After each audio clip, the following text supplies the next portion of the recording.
just overall effort tonight? Yeah, loved it. Loved it. I thought we worked really hard. It was a good game. It was a really good hockey game from our guys. I think puck possession, the scoring chances we created, ozone time was fantastic. And I thought we did a nice job, especially, for the bulk of the game of getting in and out of our zone. We kind of gave up the home run mistake a couple times early.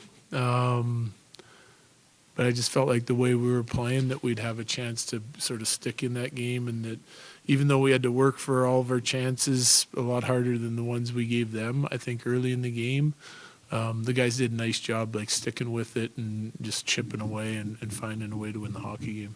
Coach, Nate called out the second line of Brock Nelson, Avalanche, and Jonathan Drew in particular. What do you think about them tonight? Well, what a start. I mean, right from the drop of the puck, right? Brock hits the post right away, then they end up scoring a couple goals. Dangerous, and I think that line, as they get to know each other and grow and find some chemistry, that's just good instinctual hockey. But that line was really good. Obviously, Val has a huge night, but Brock has a lot to do with that. As did Drew. I thought that was Drew's best game in a while. So that I really liked the way that line looked, which is great because, we know you need four lines. And we didn't have any passengers tonight. Our guys played hard. Sam Malinsky had one of his best games in a long time.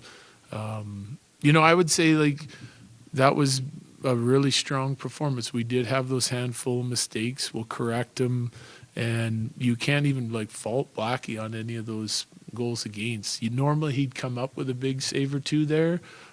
He didn't tonight, but he was resilient and stuck with it and, made some big saves in the third period to keep us in striking distance. And then eventually we ended up getting rewarded. What do you?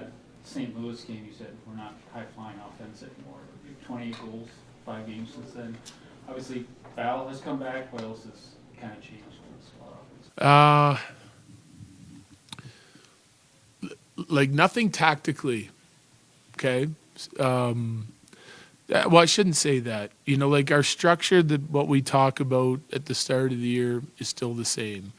There's nuances to it depending on the opponent. But I just feel like we've really been stressing a shot mentality. If we break a team down, even if it's just one pass, one play, that if we have shooting lanes to take our shots, okay? And that kind of starts with a lot of low to high plays to our D.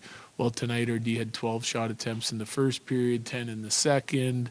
I think that was a total of 15 on net out of 22 or 14 on net out of 22, and we were getting to the net. Val's goal is a prime example. Manson shot it, came around, then Lindgren shot it, and we're going to the net for the tip.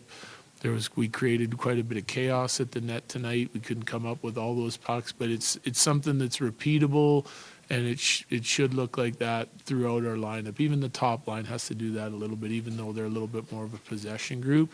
Just fighting to the interior of the ice and staying in an attack mentality. But in order to be that dangerous, you still got to get out of your zone well. You got to get through the neutral zone well. You got to create a good forecheck if you don't have something on the rush. So I think we've, over the course of some of these wins, we've done a better job in all those areas, which has helped us. Coach, Nate McKinnon is a point away from 1,000 for his career. I guess, Are there any more superlatives, or it's just hard to describe what he's meant to this team? Well, yeah, he continues to impress me. He does, because when I first came here, he was battling to try to hit 100 points, and he's grown a lot as a player, as a leader. The consistency, the way he's dangerous, every time he touches the ice. And then, the last couple of years here, he is at 100 points again now, and we still got a lot of games to play, So that continues to impress me because it's hard. It's hard. I mean, we have some really good players on this team, and we've seen how hard it is to just get points and to score, and it's a tough league, but he still finds a way every night to get on the board and make an impact on the offensive side, all while being a good defender and growing his defensive game too. Do you think the identity of the team has changed since the trade deadline? Yeah, it's going to change. Yeah, 100%. It's going to change. It should change. Because we're built different. Like, we are big and strong and long in the middle of the ice now. You got Nate and fast. Like so we're still a fast team, but we added some size, and that's hard to play against. Like, you got Brock Nelson out there who's long and can skate and make plays, but he's still a big body guy. Coyle's a big body guy. Lindgren helps on the back end. Mance comes back in. Val comes back in. Like, if you look at, like, I looked at it this morning, just what our lineup looks like right now compared to what, and nothing against these guys. They all played hard and played well for us, but look, take any game with the injuries that we had and just look at the depth of our lineup now compared to then. It's a different ball game, and we should treat it differently. We should expect more. We should have higher expectations. The standard we should be pushing the standard from here to the end of the year to get our game as good as it can possibly be. Intimidating? What's that? More intimidating? Well, we're gonna be hard to play against. That's a good example. That's a really good hockey team over there that's playing well, and we're going to be a handful going through our whole lineup. You have a couple of healthy scratches up front in VC and Wood that could be everyday NHLers. To have someone like Parker Kelly, I guess, was that the type of game that keeps him in the lineup where he's just throwing his body around on every shift? So center is a different responsibility. He's played center. It's I think it reminds me a little of Colton. Okay, so Colton is a wrecking ball again tonight, and part of those two guys' game and part of their strengths coming here before they move to the center position is they're really good forecheckers, physical, can get into people, slashing onto pucks in the neutrals when they're putting heat on the defense all the time. And, part of that game has to go away when you're down low all the way at the goal line in the D zone, because you're a whole zone behind your wingers, right? So you don't get to be F1 or F2 as much on the forecheck when you're playing center. And I think it's part of their strength. So we talked to Parker about it. Cogs talked to him. I talked to him about what we want to see, and I thought he played his game to a T tonight. He was physical. He was on pucks. He was hard to handle in all those areas, right? So we're going to see we're going to see a different sort of style from Parker Kelly on the wing than we did at center. Is it nice to have the bottom six guys now have players kind of breathing down their necks, waiting for ice time to kind of keep on playing that way? Or So it's twofold, because we're going to have players sitting out that probably have never sat out for us. Like, we've never scratched or had Woody miss a game that wasn't due to injury, right? And so it can be, it's not a comfortable situation, right? And I don't like telling those guys are out, because he's not out because of his performance. He's been playing great, okay? But we have depth for the first time all year.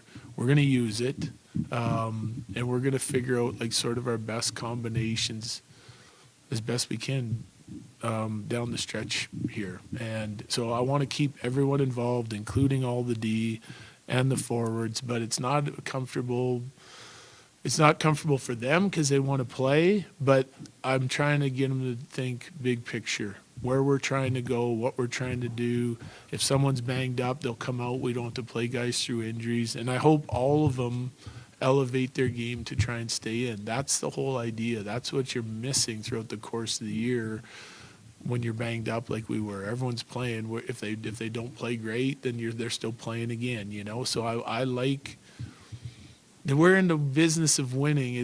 There should be pressure to perform well outside of just your contract or fan base, media. You should want to have to push yourself to be your best on a nightly basis to help your team and to stay in the lineup. I think it can be a positive thing. Coach, you weren't expecting a perfect game tonight, but with the two guys coming in, Brock got to skate yesterday, but altitude, all those, how did they hit the expectations that you had for them for their first game? Yeah. Yes. Yeah. They were really good. They helped immediately. Brock had a heck of a game, he was all over the puck and helping Val get those points. And I mean, he was a really good player tonight, I think, and as he settles in, especially on the defensive side of things, when he doesn't have to think, like when he gets used to our structure. I think offense, it's a little bit more universal, when it comes to team. But expectations or responsibilities defensively, sometimes you got to think a little bit more when it's a new system. So he's going to get better there, which is going to help him be better at the other end of the rink. And Charlie was good too, and he makes a big play to Drouin to get that goal. Like he can play on both sides of the puck too. So I liked what those guys did tonight for sure. Why did you like Sambolinski's night so much? I liked his skating and he took care of the puck. Like he wheeled the net, he skated the puck, he was using his first pass, limited the turnovers in the D's. On our half of the rink, he limited the turnovers, and yet there was still like a little aggression to his game on the defending side, which I want to keep trying to drive out of him because I think he can get more like physical and quicker to close guys out in the D zone. And I thought he had a great night. It was a nice game. Goal is Yeah, obviously that's always to right. win, but just how significant has it been to capitalize on this homestand? Yeah, I think it's important. I mean, because the teams that are chasing us aren't losing either, So we have to continue to take care of our own business, and hopefully they run out of runway. We've talked about the importance of Avalanche many times before, but 3 goals tonight. Just what can you say about his performance here tonight and just what he does for the lineup in general? I mean, he does a little bit of everything, right? And he's relied on in all situations. Like he's first power play now again. He's penalty killing. I mean, we've talked about it in depth, but I thought his game was outstanding. He was in. What Val's able to do with his size and strength is like you see it. He gets a little opening in the offensive zone, and he's taking it to the house.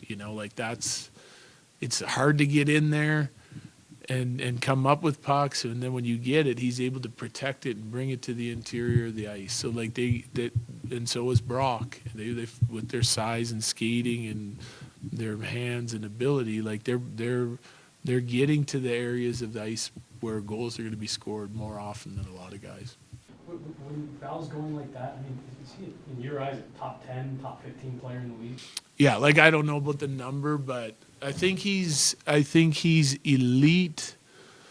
One of the best in the league 200-foot players. That's like, there's guys that come to mind. Some of them play different positions. Like I think Barkov, Eichel, and like you're trying to find big wingers like that. Like he's one of those guys. Like to me, he's one of the top 200-foot players in the game.